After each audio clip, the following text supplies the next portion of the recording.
ശബരിമലയിലെ ദ്വാരപാലക ശില്പത്തിന്റെ പീഠം കാണാതായ സംഭവത്തിൽ ഗൂഢാലോചനയുണ്ട് എന്നാണ് ദേവസ്വം മന്ത്രിയും ബോർഡ് പ്രസിഡന്റ് PS പ്രശാന്തും പറയുന്നത്. ആഗോള അയ്യപ്പ സംഗമത്തിന്റെ പകിട്ട് കളയാൻ ഉണ്ണികൃഷ്ണൻ പോറ്റി കരുതിക്കൂട്ടി ഗൂഢാലോചന നടത്തി.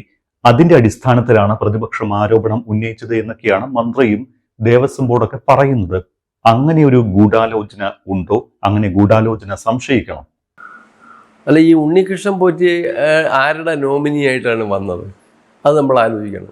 ഈ ഉണ്ണികൃഷ്ണൻ പോറ്റി എന്ന് പറയുന്ന ഒരു മൂന്നാമതൊരു വ്യക്തി ഈ ശബരിമല ഭരിക്കുന്ന തിരുവിതാംകൂർ ദേവസ്വം ബോർഡ് എന്ന് പറഞ്ഞാൽ ക്ഷേത്രം ഭരിക്കാനുള്ള ട്രസ്റ്റികളാണ്, നിയമിക്കുന്ന ട്രസ്റ്റികളാണ്. ഒന്നുകിൽ ആ ട്രസ്റ്റികൾ അല്ലെങ്കിൽ ഇവിടെ ഉദ്യോഗസ്ഥന്മാർ, ഇവർ കൈകാര്യം ചെയ്യേണ്ട ജോലികളാണ് ഇതെല്ലാം. ഇത് 2019 2025 ഇതെല്ലാം ഇവർ മാത്രം എന്നുവെച്ചാൽ ബോർഡ് പ്രസിഡന്റ്, അംഗങ്ങളടങ്ങിയ ഫുൾ ബോർഡ്, 2 മെമ്പർമാരും ബോർഡ്, അവരെയാണ്, ആ ട്രസ്റ്റികളെയാണ് അവരുടെ HRA ആക്ട് അനുസരിച്ച് ഈ ചുമതല ട്രസ്റ്റികൾക്കാണ്. റിച്വൽസ് സൂക്ഷിക്കുക, ഇതിൻ്റെ മുഴുവൻ ഈ മുതലുകളുടെ കസ്റ്റോഡിയന്മാർ ദേവസ്വം ബോർഡാണ്. അത് സംരക്ഷിക്കുക. കാരണം ഇത് മൈനറാണ് വിഗ്രഹങ്ങൾ.